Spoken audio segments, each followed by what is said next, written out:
Toxic people don't need to yell, threaten, or raise their hand to control your life. The most dangerous ones do something far worse. They control you silently, through tricks you don't even realize are happening. They mess with your perception. They rewrite their memory. They isolate you by using your own pain as an argument. And when you finally realize, you no longer know where you end and where their control begins. In today's video, you will see 5 tricks of Black psychology that toxic people use to dominate your mind without you noticing. And as you listen to each of them, you'll probably recognize something, from a past relationship or perhaps from the present one. Lena met Marcus on a rainy afternoon in a small bookstore. He had a calm smile that made her relax without realizing it. He spoke in a soft voice, like someone who is in no hurry in the world. He asked the name of the book and remembered it the next day. He sent a good morning message with something that only she liked. He carefully optimized his encounters as if he were planning affectionately. Lena felt like she had been seen for the first time in a long time. He listened to her with an attention that seemed rare. He talked about his fears as if he were being sympathetic. He said, "You think differently. I like that." Simple words that resonated deeply within her. Nothing seemed forced. Nothing seemed wrong. It seemed, above all, safe. It seemed like a start that could heal old wounds. She shared little things about her life that she had never talked about before. He mentally noted down every detail without rushing. She didn't realize she was being studied. For Lena, Marcus was comfort. For Marcus, Lena was access. In the following weeks, Marcus mirrored her every habit. He went on to list the films that Lena liked. He learned the name of the coffee she always ordered. He repeated expressions that she used without realizing it. When she mentioned fear, he said, "I've been through that too." When he spoke of dreams, he said, "I want the same thing too." It seemed perfect, natural synchronicity. Lena confused imitation with soulmate. His every gesture seemed to confirm that she had made the right choice. He showed up at the moments that mattered most.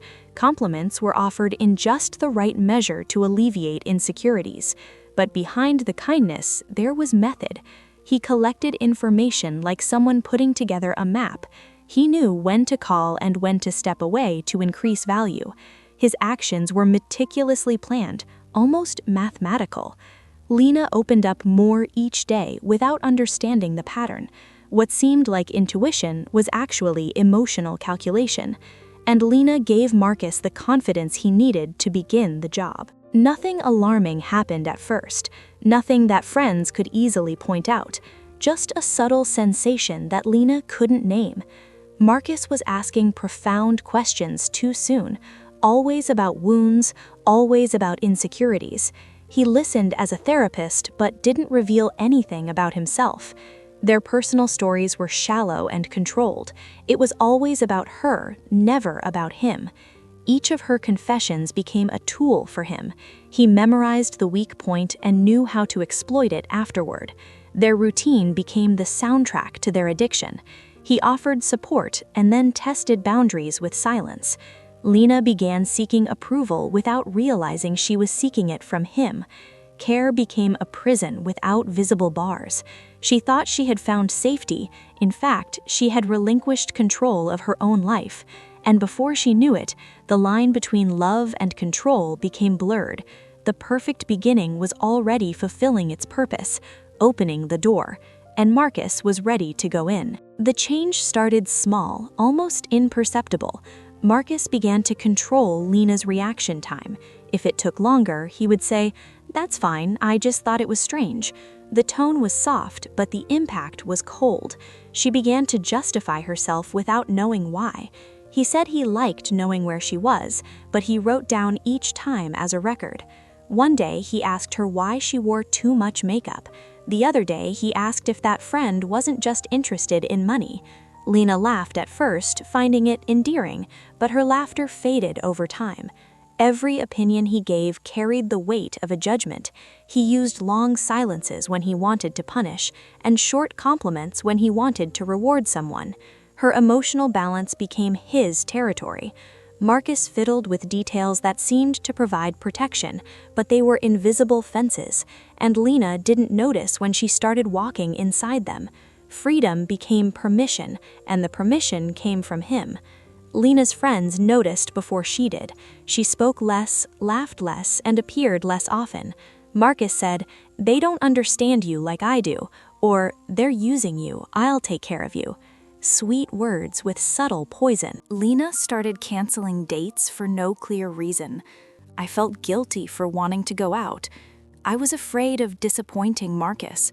He asked, "Do you prefer them to me?" The weight of the phrase made her hesitate, and the hesitation turned into a decision in his favor. Gradually, Lena had nowhere else to look. Each of his criticisms came with a logical justification. He packaged control within worry, and she accepted it without seeing through the trick. His world became smaller, reduced to a single axis. Marcus became the center, the wall, and the ceiling. Her own voice was muffled, and when I tried to speak, I felt like I was speaking incorrectly. That version of herself began to disappear, and that was exactly what Marcus wanted. The discussions began in hushed tones. There was never a scream, there was never an explosion, there was precision. Marcus knew exactly where to touch to destabilize.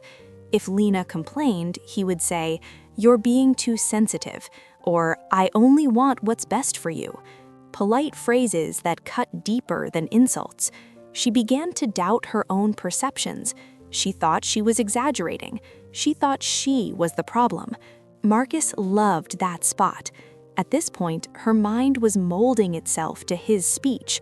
She apologized even when she hadn't done anything wrong. He was asking for forgiveness for his feelings. He would even say sorry for his sadness. He smiled contentedly, like someone adjusting a part. Lena tried to regain control, but she couldn't. He already had the keys, and every door she opened led directly to him. The toxicity had stopped increasing. He took over the government. Science shows that the human brain is shaped by emotional patterns, especially when these patterns are unpredictable. Research by B.F. Skinner proved that random rewards create emotional addiction. It's the same mechanism used in casinos and also in toxic relationships. Marcus mastered this method without needing to study it. He alternated between affection and coldness, pay attention and be quiet, approval with disapproval, and Lena's brain was desperately trying to win again. She wasn't looking for love, she was seeking relief, and that's what keeps people trapped in destructive relationships. Her dopamine levels spiked when Marcus praised her, and it went down painfully when he turned away. This cycle creates real emotional dependence. Chemical, measurable. It wasn't weakness, it was neuroscience, and Marcus knew how to use that perfectly. Gaslighting is not just emotional manipulation, it's cognitive manipulation. Stanford studies show that when someone is constantly questioned, the memory begins to rewrite itself. The brain prefers agreement to reduce stress. Marcus used this masterfully. He would say, "You're remembering wrong," or "You understood everything differently." These phrases, when repeated, confuse the nervous system. The body enters a state of constant alert. It's like walking on quicksand. Nothing is certain, nothing is reliable. Lena began to doubt her own mind. This is documented in research on psychological coercion. The victims report the same feeling: "I no longer trust myself." When self-confidence breaks, everything breaks with it, and Marcus knew that. That's why he never shouted. He controlled it with surgical precision, and it left Lena doubting even what she saw. The University of Chicago has shown that emotional isolation is as harmful as physical pain. The brain processes exclusion as a wound, and this makes the person more vulnerable to external control. Marcus used this technique without ever admitting it. He criticized friends out of caution.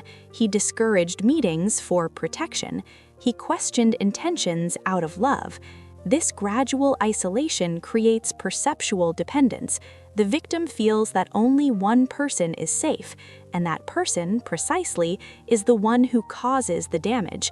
Lena drifted away from everyone without realizing it. Their social ties weakened. Without outside support, their reality became an echo of Marcus's voice. This is also proven by social psychology. When you lose your bearings, you accept any narrative that seems stable, and Marcus offered false stability, a comfortable prison, and comfortable prisons are the hardest to perceive. The collapse didn't begin with a scream. It started with a notification, a message that Lena shouldn't have seen. The name was unknown, but the content, impossible to ignore. "He's doing to you what he did to me." Lena froze. Her heart slowed as if protecting her from the truth. The message continued. "He isolates you, he confuses you, he breaks you, and then he blames you." It was an accurate description of her life, word for word. When he confronted Marcus, he smiled. A tired, superior, cold smile. "You're being dramatic again." That was the final sentence, the bloodless knife that pierced her lucidity. Because at that moment, Lena realized it wasn't love, it was a pattern, repeated, refined. And she was just the latest victim. Lena looked at Marcus and saw, for the first time, the man behind the actions. Not the partner, not the love of my life, but the architect of her silent destruction. All the nights spent crying came flooding back to my memory, all the excuses she made up, all the "maybe I'm exaggerating" moments. She remembered the day she stopped laughing, from the day she stopped going out, from the day he stopped talking. And he understood. She hadn't changed, she had been molded. Marcus tried to touch her arm. She stepped back. He murmured, "You wouldn't survive without me." And that's what set her free. Because at that moment, something inside her burned. It wasn't anger, it was a return. It was her identity returning. And she realized that surviving was exactly what she was going to do. Lena went out that night. No luggage, no plans, without looking back. Only with the unbearable weight of a conscience that finally awoke. The first few days were strange. She felt hollow, as if she had left parts of herself inside that house. But to stay there would be like dying while awake. Then she wrote to the woman from the message, and she discovered that she wasn't the only one. It was the fourth. 4 stories with the same pattern, the same phrases, the same excuses, the same prison. Lena cried, not because of loss, but because of clarity. Because realizing you've been manipulated hurts, but understanding that it can come out, it heals. And she left. And every step away from Marcus was a step back to herself. In the end, Lena realized something that many victims of toxic relationships take years to understand.